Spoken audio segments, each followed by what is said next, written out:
توج سنترال كوست مارينرز الأسترالي بلقب كأس الاتحاد الآسيوي بعد فوزه على العهد اللبناني بهدف دون مقابل. توج بيس في ايندهوفن بلقب الدوري الهولندي للمرة 25 في تاريخه بعد فوزه على سبارتا روتردام ب4-2 لحساب الجولة 32. انتهت قمة الجولة 36 من الدوري الإنجليزي الممتاز بين ليفربول وتوتنهام بفوز الريدز ب4-2.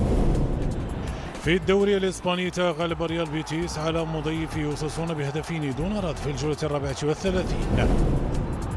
أكمل الشحانية عقد المتنافسين في دوري نجوم قطر للموسم المقبل بفوزه ب3-1 في المباراة الفاصلة على المرخية الذي غادر دوري النجوم.